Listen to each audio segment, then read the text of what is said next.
ब्रह्मा जी ने कहा, हे नारद, इस प्रकार शिव जी जब काशी में राज्य कर रहे थे, उसी समय दुर्ग नामक महाबलवान दैत्य देवताओं को अत्यंत दुख पहुंचाने लगा।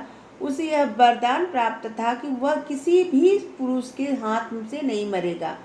उस वरदान के कारण उसने तीनों लोकों को अपने वश में कर लिया और संपूर्ण धर्म कर्मों को नष्ट कर डाला। उस दैत्य के अत्याचारों से दुखी होकर मैं, विष्णु जी तथा अन्य सब देवता ऋषि मुनियों को साथ लेकर शिव जी की शरण में गए।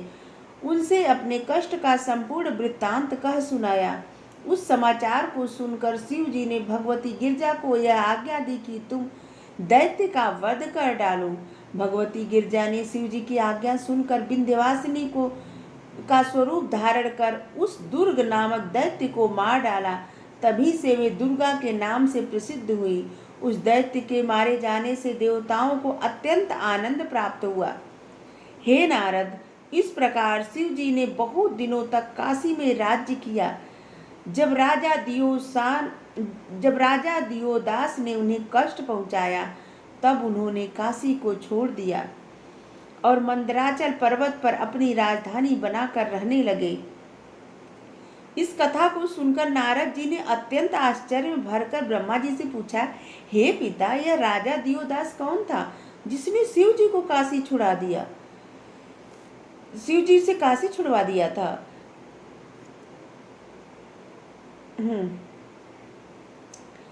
इसके बाद शिव जी ने किस उपाय द्वारा काशी को फिर से प्राप्त किया, यह कथा हमें सुनाइए, हम सुनना चाहते हैं। नारद जी ने कहा। ब्रह्मा जी बोले, हे नारद, पहले पद्म कल्प के स्वयंभू मनवंतर के मनु की वंश में दियोदास नामक एक राजा उत्पन्न हुआ था। वह राजा अपने नाम के अनुसार ही छात्र धर्म में अत्यंत दृढ़, परम ज्ञानी और शिव जी का भक्त था। उसने अपना राज्य छोड़कर काशीपुरी में जा अत्यंत तप किया।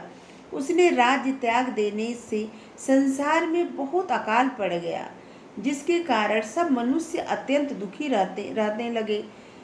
राजा न होने के कारण वह सब जगह चोरियां होने लगी, सभी धर्म नष्ट होने लगे, यज्ञ नष्ट होने लगे, यज्ञ धर्म नष्ट होने लगे, कर्म नष्ट होने लगे। सर्वत्र दुख का साम्राज्य छा गया। सब लोग पापाचरण में लीन हो गए। हे नारद, उस समय देवताओं ने मेरे पास आकर यह कहा कि हे ब्राह्मण, राजा न होने के कारण संसार की दशा अत्यंत खराब हो रही है, अस्तु आप शीघ्र ही कोई उपाय कीजिए।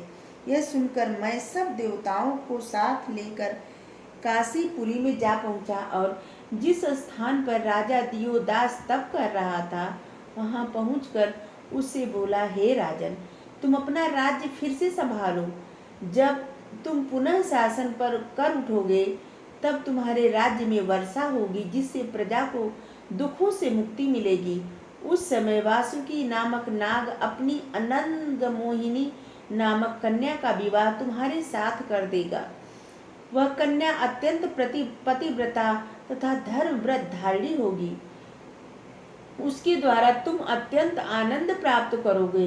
यह सुनकर राजा दियोदास ने मुझसे कहा, हे प्रभु, मैं केवल इसी शर्त पर राज्य करने के लिए तैयार हूँ। अब वे सभी देवता आकाश में स्थित रहे और नाग आदि पाताल में जाकर निवास करें।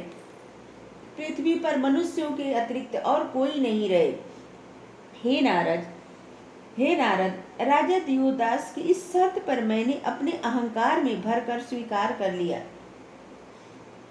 मुझे परिणाम का ध्यान नहीं रहा। अस्तु, राजा की शर्त के कारण हम तीनों देवताओं तथा इंद्र आदि को पृथ्वी छोड़ देनी पड़ी। इसके पश्चात जब मैं शिव जी के समीप पहुंचा, उस समय शिव जी ने मुझसे यह कहा, हे ब्रह्मा, मंदराचल पर्वत पर तपस्या कर रहा है, हम उसे वरदान देने जा रहे हैं, तुम भी हमारे साथ चलो। हे नारद, शिव जी की आज्ञा सुनकर मैं उनके साथ चल दिया। अब हम लोग वहां पहुंचे और शिव जी ने अपने भक्त को वरदान मांगने के लिए कहा, तो उस समय मंदराचल पर्वत ने शिव जी से यह प्रार्थना की, कि हे प्रभु, मैं काशी के समान होना चाहता हूँ। आप कृपा करके मेरे ऊपर निवास करें। मेरी यह अभिलाषा है कि आप गिरजा जी तथा अन्य गणों सहित कुशद्वीप को पवित्र करें। मंदराचल की प्रार्थना सुनकर शिव जी को अत्यंत आश्चर्य हुआ। उस समय मैंने शिव जी से कहा, हे प्रभु, मैंने आपकी माया से मोहित होकर राजा दियोदास को वरदान दे दिया था और अब से सभी देवता और सभी देवी देवता पृथ्वी पर वास न कर सकेंगे और आकाश में रहेंगे। इसलिए आप भी मंदराचल की इस प्रार्थना को स्वीकार कर लें। मेरे इस वचन को सुनकर शिव जी ने अपना लिंग काशी में स्थित कर दिया और मंदराचल को इच्छित वरदान दे अपने गणों सहित वहीं निवास करने लगे। हे नारद, इस प्रकार शिव जी का लिंग रूप में होकर काशी में रहे और इस लिंग का नाम अभिमुक्त प्रसिद्ध हुआ। उस लिंग का ध्यान करने से समस्त कार्य पूर्ण होते हैं। इस प्रकार शिव जी काशी को त्याग कर मंदरगिरी पर चले गए और विष्णु जी को अपना धाम त्याग कर उसी पर्वत पर सुशोभित हुए।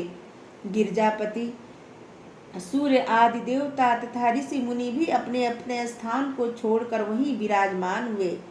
शेष जी आदि सभी नाग पाताल लोक को चले गए। उस समय जो देवता नाग आदि पृथ्वी को छोड़कर आकाश अथवा पाताल को गए, उन्हें अपने मन में दुख तो बहुत हुआ, परंतु मेरे वरदान के कारण सभी विवश थे। जब हम सब लोग पृथ्वी से हट गए, तब राजा दियोदास काशी को अपनी राजधानी बनाकर राज्य करने लगा। उसने अपनी विद्या तथा बल द्वारा अपने नियम प्रचलित किए और उसके राज्य में कोई भी व्यक्ति किसी भी प्रकार का कुकर्म नहीं कर पाता था। देवताओं ने अपने गुरु बृहस्पति के समीप जाकर उनकी स्तुति करते हुए यह प्रार्थना की कि हे प्रभु, आप हमें कोई ऐसा उपाय बताइए जिससे राजा दियोदास को कोई पाप लग जाए और अपने राज्य से निराश होकर प्रतापहीन हो जाए। वेद कहते हैं कि पृथ्वी पर वास पाना परम दुर्लभ है। यदि किसी की पृथ्वी पर वास मिल जाए तो उसे परम पद प्राप्त होने में कोई संदेह नहीं रहता। विशेषकर काशी में, जहाँ साक्षात भगवान सदाशिव रहते हैं, मृत्यु लोक से मुक्ति की प्राप्ति होती है। जिसने काशीवास त्याग कर अपना सर्वस्व नष्ट कर दिया, काशी का चांडाल भी अन्य स्थान के राजाओं से अधिक श्रेष्ठ है, क्योंकि अन्य स्थानों में आवागमन का भय बना रहता है और काशी में वह भय कहीं भी नहीं रहता, ढूंढे भी नहीं मिलता। देवताओं की यह प्रार्थना सुनकर बृहस्पति देव ने कहा, हे देवताओं, जब तक कोई राजा अपने धर्म का त्याग नहीं करता तब तक उसका राज्य नष्ट नहीं होता। राजा दियोदास परम धार्मिक है। जब तक वह धर्म को नहीं छोड़ेगा तब तक तुम्हें वह स्थान प्राप्त नहीं होगा। अस्तु, हम कोई ऐसा उपाय करें जिससे राजा का धर्म नष्ट हो। नल, दधीचि, शंख, ययाति, रावण तथा बाणासुर आदि बड़े बड़े तेजस्वी धर्मात्मा योद्धा भी तुम लोगों को दुख पहुंचाकर सुखी नहीं हुए, फिर मनुष्य तो किस गिनती में है। अब तुम यह करो कि अग्नि को बुलाकर यह आज्ञा दो कि वह पृथ्वी से अपना अंश खींच ले। जब पृथ्वी पर अग्नि का निवास नहीं रहेगा तो वहाँ के सब कार्य नष्ट हो जाएंगे। उस समय राजा दियोदास का राज्य भी स्वतः समाप्त हो जाएगा। हे नारद, बृहस्पति द्वारा बताए गए इस उपाय को सुनकर देवता प्रसन्न हो गए। तदुपरांत इंद्र ने अग्नि को बुलाकर सब वृत्तांत कह सुनाया। अग्नि ने इंद्र की आज्ञा का पालन करते हुए अपने प्रत्यक्ष, जलगत तथा उदरगत इन तीनों प्रकार के रूपों को पृथ्वी से खींच लिया। अग्नि के इस प्रकार लोप होते ही पृथ्वी निवासी सभी जीव अत्यंत दुखी हो गए। उस समय संपूर्ण प्रजा एकत्र होकर राजा के पास गई और उनसे अपने दुख का हाल कहने लगी। उस समाचार को सुनकर राजा दियोदास को यह विश्वास हो गया कि इस प्रकार देवताओं ने मेरे साथ शत्रुता की है। अपनी प्रजा को यह आश्वासन देकर विदा हो गए कि तुम लोग किसी प्रकार की चिंता मत करो, मैं अपनी शक्ति द्वारा तुम्हें किसी प्रकार का कष्ट नहीं होने दूंगा। हे नारद, प्रजा के चले जाने पर राजा ने अपने मन में यह विचार किया कि आज तो सभी देवताओं ने अग्नि को बुला लिया, कल को वह किसी दूसरे को बुला लेंगे। ऐसी अवस्था में प्रजा को और भी अधिक कष्ट उठाना पड़ेगा। इसलिए मुझे उचित है कि देवताओं से किसी प्रकार की सहायता न लेकर अपने बल पर ही राज्य करूं। यह निश्चय कर उसने उन सब देवताओं को भी अपने पृथ्वी के प्राणियों के लिए आवश्यक कार्यों को करने के लिए नियुक्त किए अपने यहाँ से विदा कर दिया। जितना देवता उनके राज्य में थे सबको अपने यहाँ से विदा कर दिए। फिर इस प्रकार वह स्वयं वायु, जल, चंद्रमा तथा सूर्य बनकर प्रजा को लाभ पहुँचाने लगा। जिस वस्तु द्वारा प्रजा का उपकार होता वह उसी का रूप धारण कर सबका दुख दूर करता। उसकी इस पराक्रम